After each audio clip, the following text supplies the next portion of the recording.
Hello friends, welcome in your YouTube channel की learners academy. मैं बता दूं आपको दोस्तों, हम कर रहे हैं ग्रुप डी के प्रीवियस क्वेश्चन और अभी हम पहुंच चुके हैं। पूछा गया था क्वेश्चन पेपर 24/8/2022 को दोस्तों, थर्ड शिफ्ट में। इसमें जो भी साइंस के क्वेश्चन आए थे इस क्वेश्चन पेपर में, ग्रुप डी के में पूरा कंप्लीट मॉक हुआ था, ये पूरा पेपर था। उस पेपर में जो साइंस के क्वेश्चन बनते हैं वो इस वीडियो में हम कवर करेंगे। फर्स्ट क्वेश्चन है, which of the following compounds possess the highest boiling point.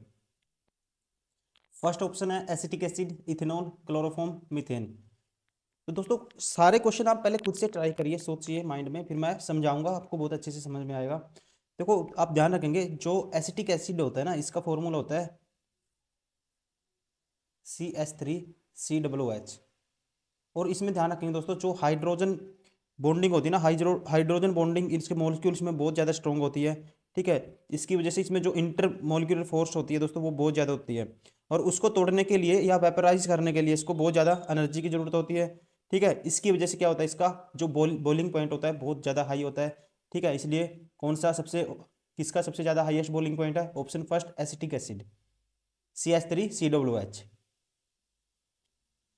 Question number 2, cork is an impermeable to water and gases because of dash found within its cells।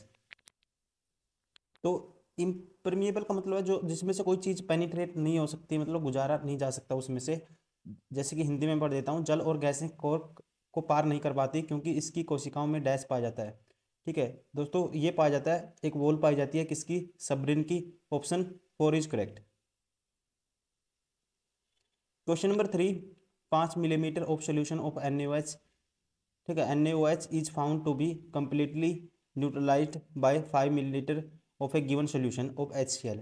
If we take 10 milliliter of the same solution of the NaOH, the amount of HCl solution required to neutralize it will be। तो दोस्तों ध्यान रखेंगे, जब आपको 5 millilitre solution of NaOH को completely neutralise करना होगा तो 5 मिलीलीटर किसकी जरूरत पड़ेगी? HCl के सोल्यूशन की। वैसे ही 10 मिलीलीटर ऑफ NaOH को न्यूट्रलाइज करना है। ठीक है, तो इसमें भी कितनी जरूरत पड़ेगी? ध्यान रखेंगे आप, 10 मिलीलीटर ऑफ HCl। ठीक है, option third is correct.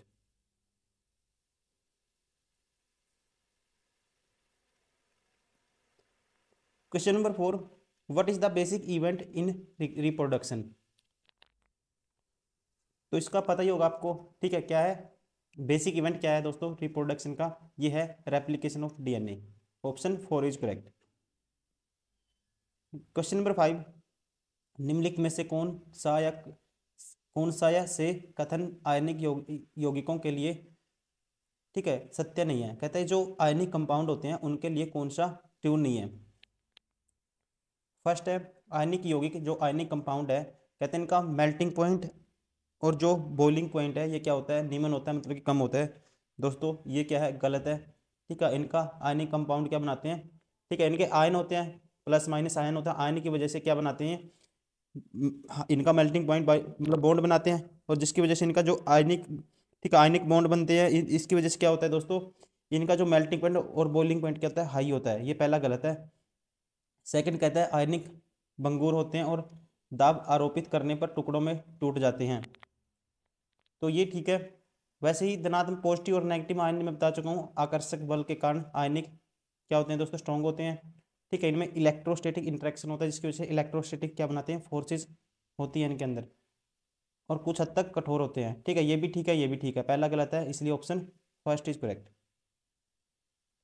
Question number 6, a current of 5 ampere flows through the conductor of having resistance 2 ohm। ठीक है, 2 ohm। The potential difference across the ends of the conductor is. तो potential difference कैसे निकालते हैं दोस्तों? Ohm's law according to V होता है IR, I is potential, sorry V is potential, I is current, कितना है? 5 है, रेजिस्टेंस है 2 ohm, तो पोटेंशियल वी की वैल्यू क्या आएगी? 10। Option second is correct. Question number 10, sorry 7, what aids in preventing the mixing of oxygen rich and carbon dioxide rich blood in the heart। तो जो हमारा हार्ट है, कहते हैं उसमें जो ऑक्सीजन है, कार्बन डाइऑक्साइड है, इनमें से आपस में मिलने से रोकने के लिए इसमें से क्या क्या क्या कौन सी चीज़ हेल्प करती है दोस्तों? ये पूछा गया है। तो जो हमारा हार्ट है इसमें कितने चैम्बर होते हैं? 4 चैम्बर होते हैं, ध्यान रखेंगे। 2 एट्रिया एंड 2 वेंट्रिकल्स। ठीक है, इनमें क्या होता है दोस्तों, एक वॉल क्रिएट हो जाती है। ठीक है, जो वॉल होती है यह क्या करती है, हेल्प करती है किस किस किस में, ऑक्सीजन और कार्बन डाइऑक्साइड। ठीक है, ऑक्सीजन और कार्बन डाइऑक्साइड के मिलने मिलने से रोकती है, कह सकते हैं। ठीक है, तो कह सकते हैं option third, the wall between the chambers. Question number 8, Fleming's right hand rule can be use to determine the direction direction of induced current when the angle between the magnetic field and the motion of the conductor is। तो दोस्तों ध्यान रखेंगे जो, ठीक है, ये क्या बताता है, जो फ्लेमिंग का राइट हैंड रूल है ये बताता है इसकी इंड्यूस्ड करंट की जो डायरेक्शन को बताता है। अगर किसी कंडक्टर में, मैग्नेटिक फील्ड में किसी भी कंडक्टर को हम भगाएंगे, जिसमें क्या हो जाएगा दोस्तों, इंड्यूस्ड करंट पैदा होगी, और वो क्या करेगा, ठीक है, ये जो राइट हैंड रूल है इससे पता चलेगा कि इसमें कितना इंड्यूस्ड करंट पैदा हुआ है। और इसमें हम जब करंट बनाते हैं दोस्तों, इसका यूज करते हैं करंट बनाने में, जैसे डायनमो, जनरेटर, इन सब में किसका रूल यूज होता है। ठीक है, किससे चेक करते हैं, डायरेक्शन राइट हैंड रूल से। और इसमें जो देखो, ये थंब होता है, जो थंब, ये है थंब, और एक ये फिंगर होती है। ठीक है, और एक होती है हमारी ये वाली फिंगर। ठीक है, ये परपेंडिकुलर आपस में, जो थंब बताएगा मोशन ऑफ कंडक्टर, ध्यान रखेंगे क्या बताएगा, मोशन ऑफ कंडक्टर। और ये वाली फिंगर दोस्तों मैग्नेटिक फील्ड बताएगी पी। और इंड्यूस्ड करंट ये वाली फिंगर बताती है। ठीक है, इंड्यूस्ड करंट की डायरेक्शन यहाँ से पता लगेगी आपको। ठीक है, इंड्यूस्ड करंट। और इनमें जो direction angle between the magnetic field and motion of the conductor दोस्तों, ये क्या होता है, motion of the conductor magnetic field angle कितना होता है, ध्यान रखेंगे 90 डिग्री। ठीक, आपस में एंगल क्या होता है इनमें, 90 डिग्री। तो कौन सा ऑप्शन होगा इसका, option 4 is correct. Question number 9, the laws of reflection hold true which of the following mirrors. तो ध्यान रखेंगे, ऑल टाइप ऑफ मिरर है, जैसे concave mirror, convex mirror, plane mirror, सब पे काम करता है। ठीक है, इन पे सब पे क्या होता है, ये वैलिड होता है। Option 4 is correct. Question number 10, the manufacturing refrigerator, ठीक है, refrigerator that do not release fluorocarbons has been made mandatory through the world. How will this help to prevent ozone depletion. कहता है कि फ्लोरोकार्बन निर्गमित न करने वाले रेफ्रिजरेटरों का निर्माण संपूर्ण विश्व में अनिवार्य कर दिया गया है। यह ओजोन क्षरण को रोकने में किस प्रकार सहायक होगा। तो दोस्तों ध्यान कर रखेंगे आप। ठीक है, ये क्या करेगा, it will reduce the release of fluorocarbon that react with the ozone molecules. ठीक है, ये क्या कर देगा, कम कर देगा किसको, रिलीज ऑफ फ्लोरोकार्बन, जिसके बाद जो रिएक्शन होगी ओजोन मॉलिक्यूल से क्या हो जाएगी दोस्तों। ठीक है, जो क्या करते हैं, रिएक्ट करते हैं ओजोन मॉलिक्यूल से।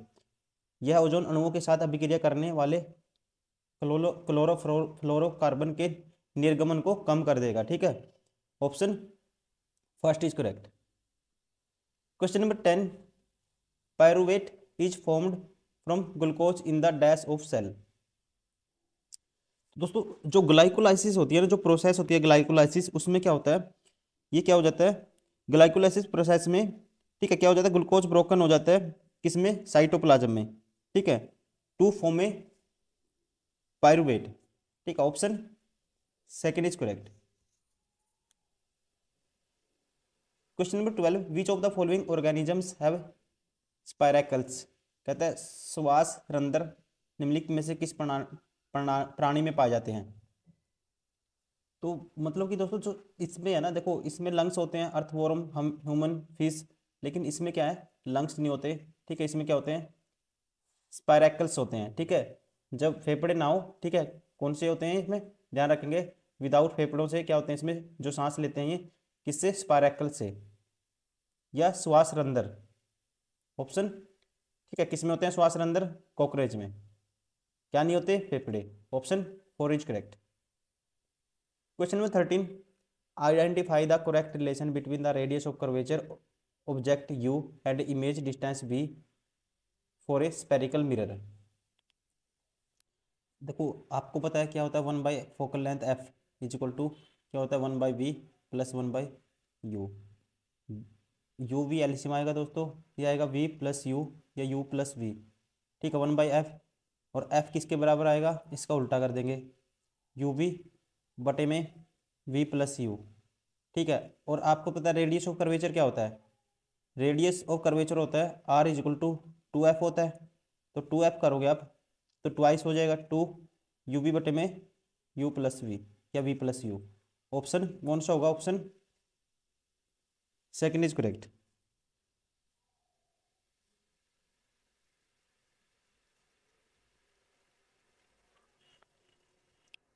कहते हैं if substance loses hydrogen during a reaction it is said to B.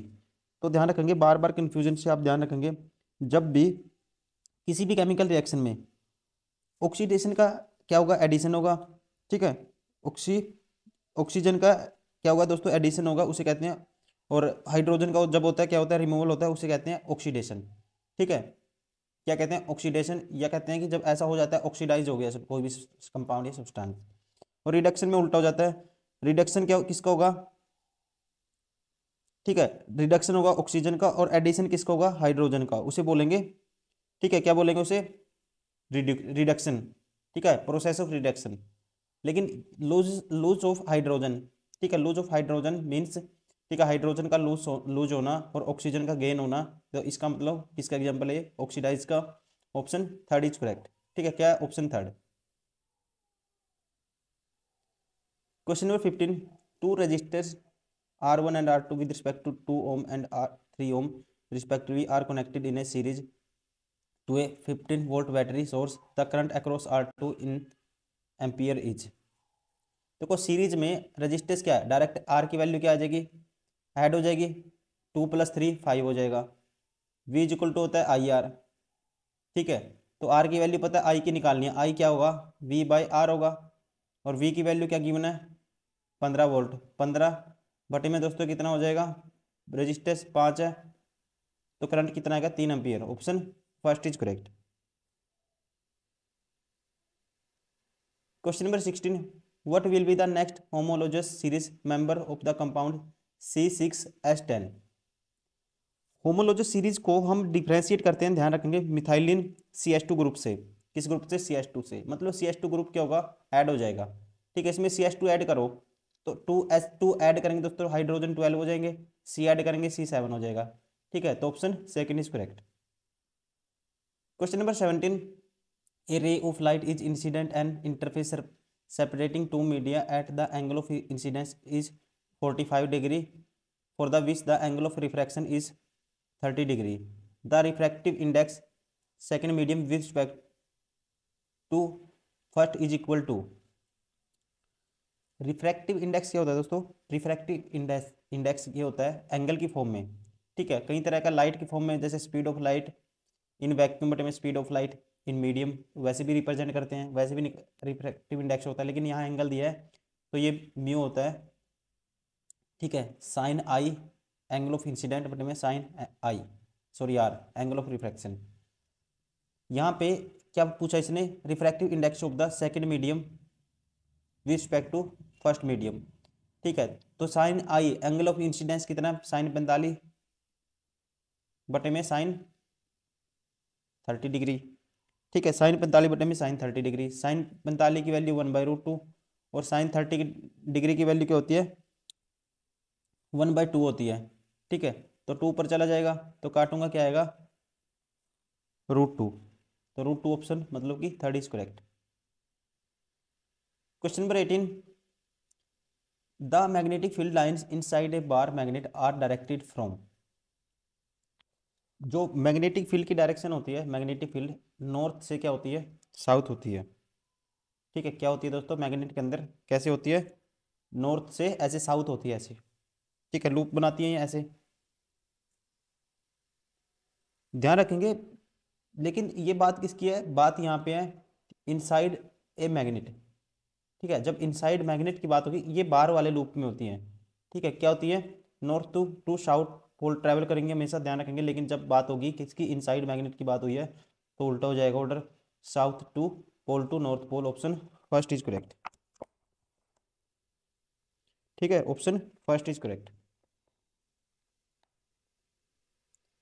Question number 19, identify the correct statement from the among of the following. पहला, resistivity of a material is depend on the nature of the material. Resistivity rho होता है दोस्तों, resistivity कहता है rho L by ए, ये होता है formula resistivity का। ठीक है, इससे रिलेट करते हैं। तो ये मटेरियल, ये रो होता है जो मटेरियल को रिप्रेजेंट करता है, मटेरियल पे डिपेंड करती है। ठीक है, resistivity of material independent of the area of cross section. तो ये मटेरियल पे डिपेंड करेगा और टाइप टेम्परेचर पे डिपेंड करता है। ठीक है, एरिया क्रॉस सेक्शन पे नहीं डिपेंड करेगा, ध्यान रखेंगे दोस्तों आप। ठीक है, ये भी गलत है। ठीक है, ये ध्यान रखें किस किस पे डिपेंड करता है, इस फॉर्मूले पे मत जाना दोस्तों, आप ध्यान रखेंगे किस पे डिपेंड करता है, डायरेक्ट ध्यान रखेंगे। ये टेम्परेचर पे डिपेंड करेगा और टाइप ऑफ मटेरियल पे डिपेंड करेगा। ठीक है, depend upon the material of the nature. तो ऑप्शन, ठीक है, ये दोनों गलत होंगे, ऑप्शन पहला ठीक होगा, ऑप्शन, ठीक है, ऑप्शन फर्स्ट इज करेक्ट। ये तो मतलब कि ये बात इसने कही है इंडिपेंडेंट, इंडिपेंडेंट ठीक है दोस्तों, ये डिपेंड नहीं करता, ये ध्यान रखेंगे। ठीक है, पहला भी ठीक है, दूसरा भी ठीक है, ये तीसरा गलत है। Question number 20, a light ray is travelling from air to water medium, refractive index 1.3 such that the angle of incident is x degree, angle of refraction is y degree, the value of ratio of sine y बटे में sine x। तो refractive index क्या होता है दोस्तों, ये होता है, ठीक है, एंगल ऑफ इंसिडेंट कितना है, इंसिडेंट साइन x बटे में रिफ्रैक्शन साइन y, ये है 1.3। तो बताना क्या है मुझे, sine y by sine x। ठीक है, तो sine y by sine x ये किसके बराबर हो जाएगा, 1/3 हो जाएगा, 1/1.3। ठीक है, क्या हो जाएगा, 1/1.3। ठीक है, उल्टा हो जाएगा, कहने का मतलब option 4 is correct. Question number 21, which of the following is incorrect feature related to the animal reproduction. Which of the following incorrect बताना दोस्तों, इनमें से कौन सा है। तो ये देखो, पहला शुक्रास्य मानव नरों में मौजूदा एक ग्रंथि है, ये ठीक है। मुझे इनकरेक्ट बताना है, अमीबा में दो कोशिकाओं का विभाजन किसी भी तल में होता है दोस्तों, होता है, ये भी ठीक है। मानव मादा में अंडाणु का निषेचन गर्भाशय में होता है, ये गलत है। पुनर्जनन प्रजनन समान नहीं होता है, ठीक है, पुनर्जनन प्रजनन के समान नहीं होता है, ये भी ठीक है। तो इनकरेक्ट बताना था कौन सा है, ध्यान रखेंगे, option 3 is correct. Question number 22, dash is the chemical name of the washing soda. तो सोडियम है दोस्तों, जो सोडियम कार्बोनेट डी, ठीक है, डेकाहाइड्रेट, इसे क्या बोलते हैं, वॉशिंग सोडा बोलते हैं। ठीक है, फॉर्मूला क्या होता है इसका, Na2CO3, ठीक है, 10H2O। और इसे क्या बोलते हैं, ध्यान रखेंगे, क्या पूछा इसने, dash is the chemical name of the washing soda. तो ये क्या है दोस्तों, sodium carbonate decahydrate, option first is correct.